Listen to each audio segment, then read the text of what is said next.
Okay. So, we're here today with Willie Brown from Ted near Irvinstown. Willie's going to talk to us about his family, his memories from his parents and grandparents from the 1912 to 23 period, with a wee bit of extra years here and there. Willie, thanks very much for talking to us.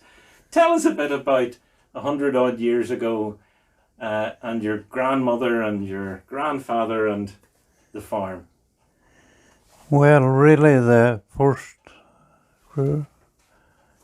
memories I have, my mother remembered signing 1908 on her school book.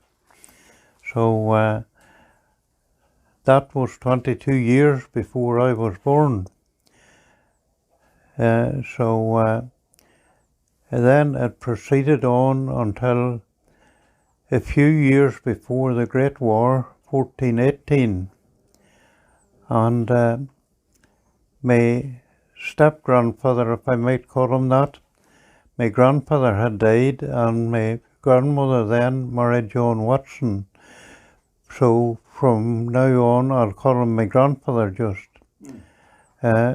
My grandfather and grandmother was able, in the years before the Great War, to invest £200 in a new thing that had been got up to save money for the war effort.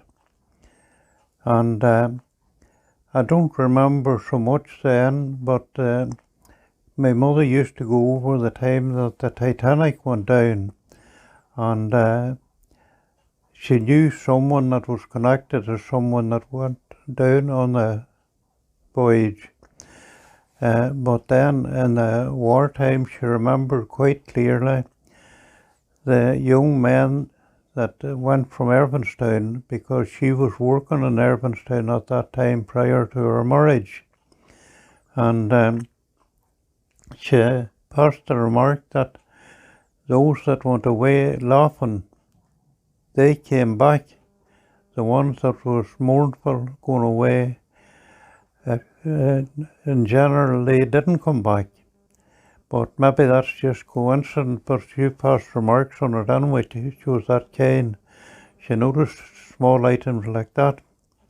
And then the time wore on, and my grandmother died suddenly in 1920.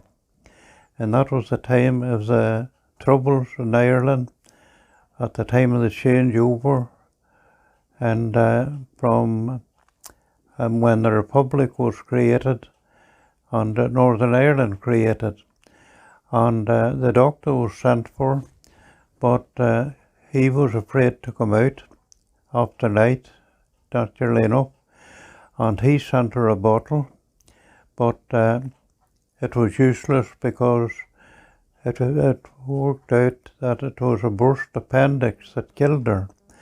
So she only lived a few hours from she took this dreadful pain, and she was only 63. That left my grandfather and my father without a housekeeper until my mother married my father in 1923, 3 years later.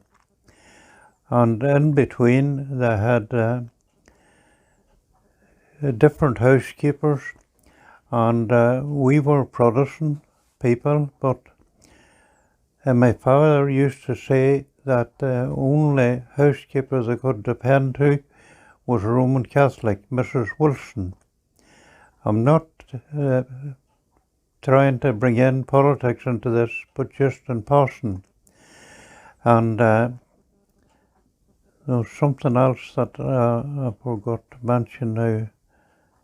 It's just escaped my memory now, but it'll come back to me. But let me see what there was. Well, I'm interested in you saying there's a lot of things there, but so your grandmother died in 1920 from a burst appendix. Yes. And the doctor wouldn't come out because of the troubles and the danger in the area. That's right. Mm-hmm. I don't know if she would have survived if he'd come out, but in a way she's a victim of that Aye. troubled time as well then. That's right. Aye, she was. That's quite right, surely. Did your father say anything about her or about what happened? He didn't want to talk about the mother's death, naturally, no.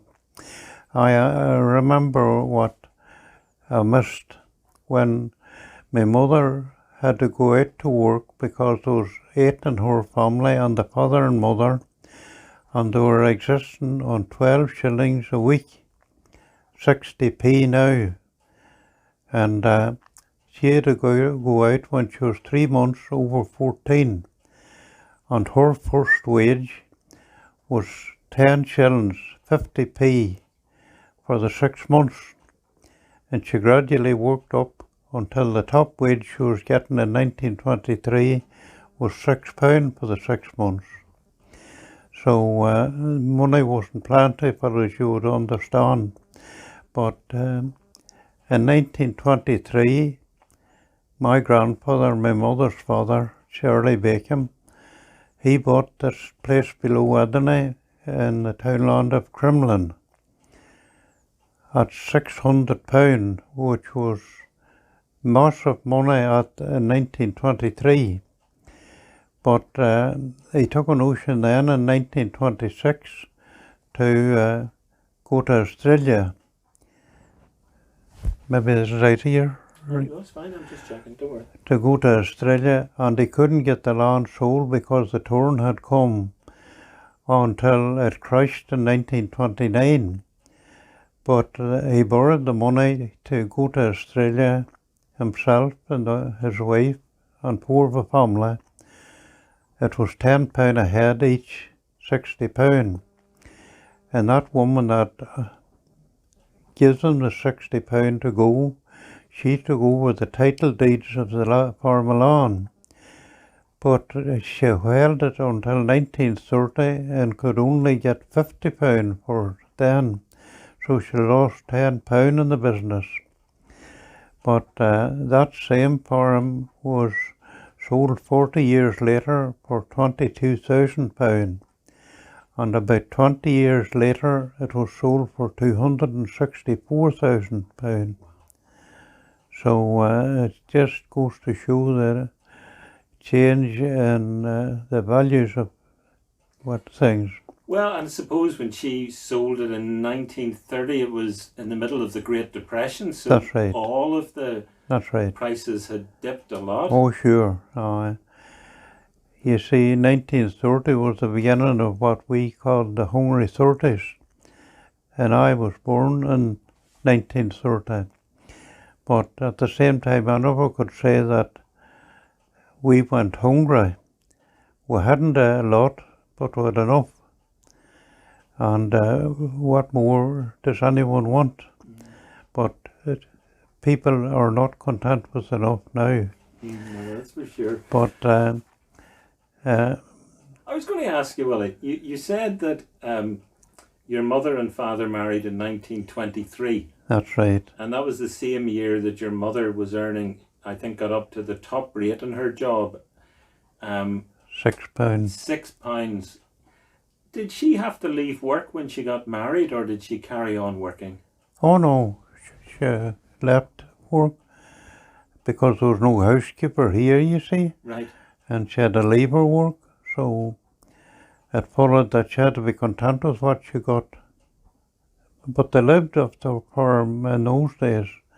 It was different to now. They might have bought some tea or sugar, but potatoes, vegetables, anything they needed, milk, eggs, all was produced on the farm, which was only a little over 14 acres. And we were reared on that until I bought another wee farm in 1962. But that's another era. That's a different interview, Willie, will do. Your mother, one of the memories of your grandmother, I think, was of the young men from the area going to war in 1914. That's right. And you're saying that she thought that the young men who were leaving smiling survived, and the young men who were maybe more anxious or scared and That's weren't right. smiling tended to not come back. That must have been a really difficult time for people in this area. It looked like as if they had a premonition that they wouldn't see Erbenstown again. You know, oh, it was very difficult. Lots of homes got this long brown envelope. I regret to state.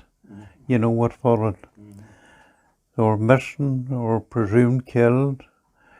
And in a lot of cases, it was on the 1st of July 1916 at the Battle of the Somme that a lot of the neighbours round here died. The first day was dreadful at the Somme, wasn't it? It was, the 1st of July. And was so that a lot of people around here were maybe part of the Ulster division that fought on the 1st of July. That's right. And they did very well on the 1st of July. They were one of the most furthest advances. That's right. But I think there was over 5,000 died that single day in the British Army. I had an uncle, he was only 15 at the time. He gave his age wrong to get enlisted. And he lost one of his eyes. The bullet took the eye out. But he escaped the skin of his teeth just. And he's not too long dead altogether, like about 20 years, I'd say. It's at different times. Your uncle these were all volunteers. Volunteers, sure. No, there was no conscripts in Ireland, no. And he was 15 and volunteered and lost in Ireland. That's right. Dreadful, isn't it? He had done the war and he come home and was married at 19. And the soldiers in the Great War, and I suppose maybe in this last war too, before they went over the top, as they called it, they got a tot of rum to give them Dutch courage, I suppose you'd call it. But unfortunately, my Uncle Johnny, he didn't stop. Sir? Oh, yes, hello. You're being recorded. Oh, all right. Will we carry on for a bit? Is that okay? Are you... That's all right. And you had some cousins that took part in the war, but they weren't from... No, I never met them. They were from Australia. Okay, tell us about them. Well, I don't know much about them, only I got the leaflet that my cousin's daughter sent. She got it off the internet, and that's all I know about them, like. But those 3 of them died in the war, in the Great War, anyway. Dreadful.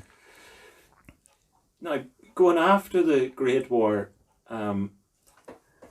you had there was... Is that okay? Yeah. After the Great War, your grandparents and parents had some experience of the Spanish flu. That's right. So here we are in a pandemic in 2021, but tell us about the Spanish flu in 1919. About the only thing my mother said, she took it herself, but she was a girl of 21 or 22 in her prime just, and she got through it. But she said 1 in 3 of the ones she knew about Erbenstown died in that. So it was, in a way, it was worse than this pandemic, for locally anyway. But things has a lot changed. My mother used to tell about how scarce money was. There was 8 of a family, and the father and mother and her family, and had to live on 12 shillings a week of a wage. My grandfather was a gardener at Castle Archdale, and that would be 60p now. It wouldn't buy you too much today. But she said one morning, Monday morning, the grandfather was going to his work, and there was enough to feed the family on Monday morning, but there was nothing left. and he usually took a bit of lunch with him, but there was nothing for his lunch that day. And he said to the wife, my grandmother, maybe you do a bit of sprigging and take it down to McGregor's shop and you'll get a bit, sound me a bit at dinner time. And the sprigging was a thing they done nearly like crocheting, only it was done on linen cloth, but there was always ones with money to buy it. And my grandmother started sprigging, but my grandfather was going on his bicycle and he had to get off to walk up a hill, and there was a layer of snow, and he saw a hole in the snow, and he poked down and he got a half a crown. That would be 12.5p now. And he took it back and he says, that'll keep us today anyway. So that was poverty. We never knew to that extent. We hadn't much in the 30s and the 40s, but we had enough. And what more do you want? And I'm afraid I'm exhausted now. That's okay. We'll not be too much longer. No. The statistics on the Spanish flu are unbelievable. They are. Your grandmother and mother were talking about 1 person in 3 or 2 in 3 in Irvinstown dying from it. That's right. That's right. Amazing. And and there was a lot of hard things happened. My mother knew a young man in about 1920, Willie Cassidy.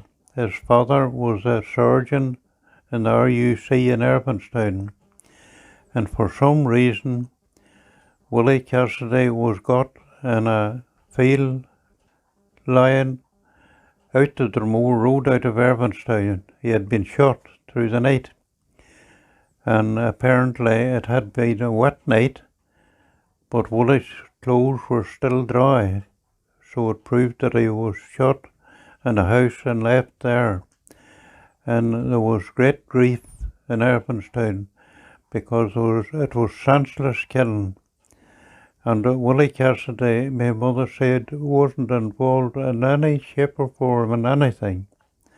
And she said it was, they were all mourning about that young fellow of 22 being killed. And, you know, Peter, it's the same today. Like hundreds, thousands, I suppose, innocent people. What for? Killed what for? You'd be sorry. When was Willie Cassidy killed? Would that have been 19... I think it was 1920 now. Right.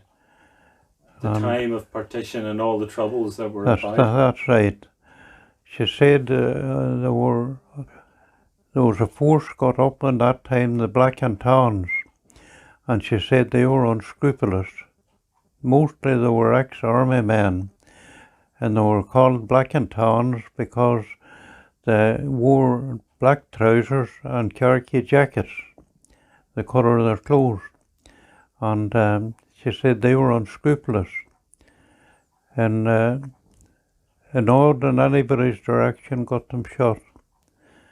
And of course they weren't the only ones who were shooting at that time. There was tit for tat shooting too. And what happened to Willie Cassidy? Was he a victim of, do you think, of the Black and Tans, or was he IRA victim? Well, they never really found out, but it looked like as if maybe it was Protestants that shot him, but weren't sure. The father gave evidence at the inquest, and he said he had served the Crown all his working life, and he says, to my knowledge, my son wasn't involved in anything. It was heartbreaking, my mother said, to listen to him, you know. I'm glad you've mentioned him, because now that he's on record, and maybe somebody will be listening in years to come and know about him and know his name. That's right. Because he was a very young man, 22 years. 22 years of age, And naturally enough, my mother would have been near the same age, like, maybe a year or two older. but so senseless. What for in the long run? After all, no country is worth a single life being lost. But that's the way it is anyway. And will be in Ireland. The only time Ireland or the Irish people go together is when they become an anyway. Like in Germany, the Nazi Germans. And they all fought together then. In the Great War, the volunteers down south died beside the Ulster volunteers. Not a word like what it was all about. Not many understood what it was about, indeed. Indeed. Willie, I don't want to take up too much of your time. Oh, you're quite all right. But you know, one thing that occurs to me is this farm has been in your family's hands for generations now, and that's right. You're also telling us about how money was tight at different times. Sure. So people think farmers have a lot of money because of the land that they have, but no, that's well, not always true. Sure, it's not. You see, up to 1903, I think it was the Verscoil Act come in 1903, and I suppose you'd call it the Department of Agriculture now, but it wasn't called that at that time. It was the Ministry of Agriculture. They purchased the land from the landlords, and up to that you were only a tenant, tenant occupier. But bit by bit, after 62 and a half years, I think it was, it would have taken the farmer to pay the department back what they had paid the landlord. And you paid that with a wee folder that you took into the bank and paid your, here it was £3 2 and ninepence in the half year, £6 5 and sixpence for the full year. But you paid it in the 6 months because the chances were that you wouldn't get gathered up to £6 5 and sixpence. And when you took that into the bank and paid it, they stamped the date you paid it on. And when you had that paid out, the land was freehold then. In other words, you were owner-occupier, not tenant-occupier. But that was only in this estate now. Other estates were under a different rule. But that was regards here.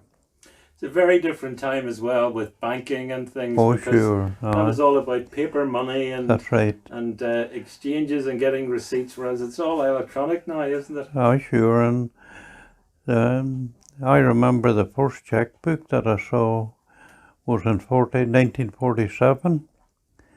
Man Stanley Potter, he was a great paper. He was a pipe major and several bonds.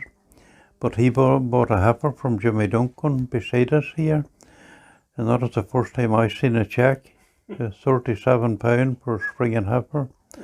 And I mean, Jimmy Duncan, he was well off himself, but he says, this man must be at himself where he wrote a cheque to me, you know. And now the cheques are faded out. They are. That was a very posh thing to do in those days, write a cheque. Oh, sure, that's right. Aye. Willie, did you say that your mother knew somebody that went down on the Titanic?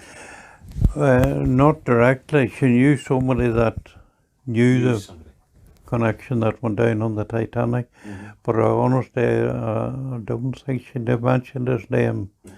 Like, you know. That's okay. But she could remember so well the Titanic going out unsinkable. And she says they were in defiance of the Almighty. Because, well, when you get into a ship or onto a plane, you're out of your element. You're in your element on the land. But I'm interested in, and sorry, we'll conclude very soon. Sure. But I'm interested in the relationship between and this will be in the period of the 1910s, especially before that as well, between your grandparents and then your grandfather died, and your grandmother remarried, and he became your step grandfather that you still refer to as your grandfather. That's right. And I think he survived, and you maybe remember him, do you? Oh, I do. Yeah. And that's an interesting thing, because most times land and possessions would be inherited from the male to the male to the male, but this time it was your grandmother who inherited the farm. That's right. How did she cope in those years before she got remarried? Well, in that 6 years, there was a brother of my grandfather's, a brother-in-law of my grandmother's, and David, and he was living down here. I'd better explain, this was the homestead of the Browns, and there was 3 brothers that I know of. Robert, my grandfather, James married, and he got a third of the land when he married. David got another third when he married, and my grandfather got what was left. Ours was the smallest farm, but because there was no mountain in it, it was reckoned that he done the best out of the business. Might have been the smaller, but it was the better land. That's right. Yeah. But what I wanted to say, my granduncle David Brown, he tried to get as much as he could. He changed the hedge down here when my grandmother wasn't out to sea, to get a wee point of a field that you couldn't turn a tractor in. James Brown, on the other hand, if he could have given my grandmother something, he would have done it. They were the exact opposites. But I suppose you get that in every family. You certainly do. Surely. But your grandmother must have been a very... oh, she was very industrious. I was going to say, yes, that's a good word, industrious and strong woman to, sure. to see herself through that's all right. of that. Oh, sure. Oh, sure. It was hard times now. I remember some of the hard times, but not as hard as back before the Great War. Like people was, in fact, there was a lot of the houses around here, sod cabins. And we were reared in, this was thatched here, a 1-story thatched house like. And when you had the house built, the walls built, you put on couples made from bushes cut out of the hedge, and wattles after that, and scraws then cut. On tough ground you would take a spade and about 18 inches wide and roll, as you cut it, roll it up like a carpet. And you took it then to the rigging of the house, and you let one side down. You turned it with the grass downwards, so that the grass, you were looking up at it when you were in the house. And they let it run down to both sides, and then they put a layer of thatch on top of that, and the thatch was held on with about 2 foot long rods, pointed scallops they called them.